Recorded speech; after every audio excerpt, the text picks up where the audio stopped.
जिम्मेदार है, उनसे मैंने बातचीत की, सब हुई, सारी अच्छी बात। उन्होंने ये भी कहा, मतलब हमें है कि मैं भी मराठा हूँ, मुझे भी मराठा का दर्द है। फिर आखिर ऐसा क्या होता है कि मराठे के जवाबदार व्यक्ति से मुख्यमंत्री फोन पे बातचीत करते हैं और उसके चंद घंटों के बाद ये हो जाता है, तो क्या समझा जाए, मतलब लोग हैरान कैसे क्यों हुआ? ये राजनीतिक इशू है।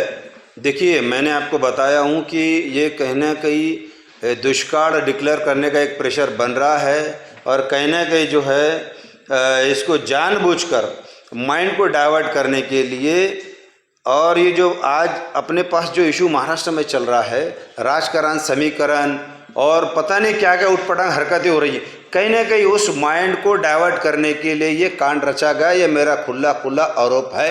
क्या कहेंगे, आज आपने पत्रकार परिषद बुलाई है, कारण क्या है, बताइए आप। पहले तो मैं सलीम पटेल वायगांव का तमाम पत्रकार बंधुओं का शुक्रगुजार हूँ कि एक अर्जेंट मैंने जो है शाम के वक्त बुलाया हूँ पत्रकार परिषद। इसका विषय ऐसा है कि मैं महाराष्ट्र लोडिंग रिक्शा चालक मालक सेना का प्रमुख हूँ। ये मेरी संगठन पिछले 20 साल से चल रही है पूरे महाराष्ट्र भर में और मराठवाड़ा भर में। जो इसके अंदर हर समाज के लोग हैं, दलित, मुस्लिम, मराठा समाज के भी अनेक पदाधिकारी, गाड़ी चालक मालक है। उन्होंने आज 5 बजे मुझे अर्जेंट जो है तो बुलाकर एक बात कही कि जो कल जानने की जो घटना घटी है उस पर हमारे संगठन की ओर से हमने समर्थन देना चाहिए, ऐसा निर्णय हुआ। जिसके बाद मैंने सबसे राय मशवरा लेने के बाद महाराष्ट्र लोडिंग रिक्शा चालक मालक सेना का संस्थापक अध्यक्ष होने की हैसियत से आज अर्जेंट पत्रकार परिषद बुलाया हूँ कि कल जो जालना के अंदर मराठा समाज के ऊपर जो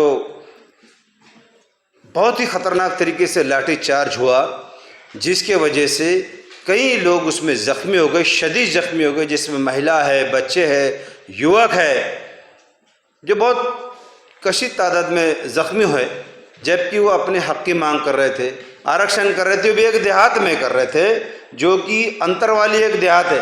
प्रॉपर सिटी में कोई धरने नहीं थे, कहीं रास्ता रोको नहीं था। वो एक शांति तरीके से अपना आरक्षण मांगने की एक डिमांड लेके बैठे थे। लेकिन क्या हुआ कि कहीं ना कहीं सरकार अपनी खामियों को छुपा रही है। मराठवाड़े में बरसात नहीं है, शेतकरी परेशान है, चीख बम हो रही है, लोग दुष्काल डिक्लेयर करने के लिए आंदोलन, जन आंदोलन कर रहे हैं। कहीं ना कहीं माइंड डाइवर्ट करने के लिए जो है ये एक सोची समझी राजनीतिक के तहत ये मराठा समाज के हमारे बंधुओं पर एक तरह से लाठीचार्ज कर माइंड को डाइवर्ट किया गया और इसको कहीं ना कहीं अपने जो है दबाने की कोशिश की कि आरक्षण मांगने के बहाने से ये ऐसा कर रहे थे, वैसा कर, जबकि कुछ भी ऐसा नहीं है। जहाँ कि हम खुद भी लोग आए, हमारे कई पॉलिटिकल लोग भी वहाँ गए, जिसमें हमारे नेता भी गए हुए हैं, लेकिन अब वो पार्टी का इशू था इसलिए वो अलग बात हो गई। लेकिन संगठन के माध्यम से मैं मेरे तमाम साथी की ओर से कल के बंद को समर्थन डिक्लेयर कर रहा हूं और अपील कर रहा हूं मेरे तमाम लोडिंग रिक्शा चालक के सदस्यों की कल वो जो है सुबह 10 बजे से लेकर शाम के 5 बजे तक शहर ग्रामीण एरियो में लोडिंग रिक्शा बाहर ना निकाले, समर्थन दे। इंसानी नाते से अपना हक बनता है। हमारे किसी एक भाई पे अगर कोई जुल्म ज़्यादती होती है, वहाँ अगर वो बंद के हक लगा रहे हैं अपना हक मांगने के लिए, तो हमने भी कहीं ना कहीं उसको शांति तरीके से बंद में शामिल होकर 5 बजे तक कोई गाड़ी रोड पर ना निकाले, ऐसे में अपील करता हूँ सलीम पटेल वायगांवकर संस्था का अध्यक्ष होने की हैसियत से। सर, आपने देखा है महाराष्ट्र में जैसा भी मराठा आरक्षण को लेकर बात होती है, आपको लगता है कि सर ये मामला थमेगा नहीं तो मुस्लिम आरक्षण उठ जाएगा, जबकि कोर्ट ने भी इसकी मतलब किया, इसके अंदर हस्तक्षेप किया है, तो क्या कहेंगे इसके पर? देखिए, एक चीज़ मैं आपको बता दूं कि पहले तो मुस्लिम समाज को आरक्षण मिलना चाहिए, इस बात को समर्थन मराठा संगठन ने भी दिया है। ये बात तो जग जाहिर है, जिसकी लड़ाई भी चल रही है, न्याय प्रविष्ट है। दूसरी बात, मुस्लिम आरक्षण को मुसलमानों को आरक्षण मिलना चाहिए, बात भी जग जाहिर है। अब हमारे भी जो लोग हैं वो भी कहने के रोड पे आना ही पड़ेगा हमारा हक मांगने के लिए।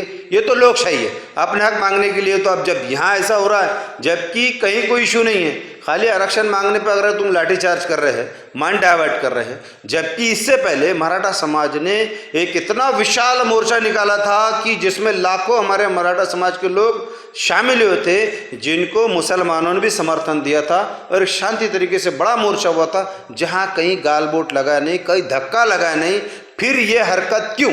कहीं ना कहीं इसमें दबाव तंत्र का और राजकीय तंत्र का वापर कर कर एक प्रेशर लाकर वहाँ लाठीचार्ज किया गया। उसका मैं तीव्र शब्द से निषेध करता हूँ और कल के बंद को समर्थन देता हूँ। सर, आपने देखा है जब औरंगाबाद संभाजीनगर का नाम का जब आया था तो आपने भी देखा है कि कड़वा सच है कि राष्ट्रवादी कांग्रेस के भी कुछ लोगों ने नेताओं ने उसका समर्थन किया था और वो जैसा भी था, लीगल था इलीगल था, वो पास हो गया था। अब सवाल ये है कि जब मराठा आरक्षण की बात आ रही है तो उसी तरह से जैसा संभाजी औरंगाबाद नाम को रातों रात जो वो पास हुआ था, तो फिर ये आप ऐसा क्यों नहीं करते? सर, राष्ट्रवादी है, कांग्रेस है, ये भी मराठे का हमदर्द है, या आप एक जगह आके क्यों जैसा ये टाइम करे थे? लोगों में चर्चा है, ऐसा होना चाहिए भाई। सभी ने एक जगह आना चाहिए, सर्व पार्टी के लोगों ने, सभी संगठन के लोगों ने एक जगह आना चाहिए। मराठा आरक्षण का विषय हो कि मुस्लिम आरक्षण का विषय है, एक साथ आकर इसको कहना कि एक प्रेशर गढ़ बनाकर अपनी हक की लड़ाई लड़ना चाहिए, एक दूसरे को समर्थन देना चाहिए, यही तो हम बोल रहे हैं। सर, आप राष्ट्रवादी पार्टी की भी बहुत जिम्मेदार है, पर आपने जो समर्थन दिया है बल का, ये लोडिंग चालक मानक के हिसाब से दिया है, लेकिन आपको नहीं लगता सर आप राष्ट्रवादी के भी जिम्मेदार है माइनॉरिटी के? तो सवाल ये है कि उसमें राष्ट्रवादी का क्या मतलब रूल है? देखिए, समर्थन है नहीं है, वो आपकी क्या भूमिका पार्टी? बराबर है आपकी बात। पार्टी के तरीके से अगर देखा जाए तो कल हमारे नेता आदरणीय शरद चंद्र जी पवार साहब खुद गए थे वहाँ पर, तो जब गए हैं तो लाजमी उनका भी समर्थन है।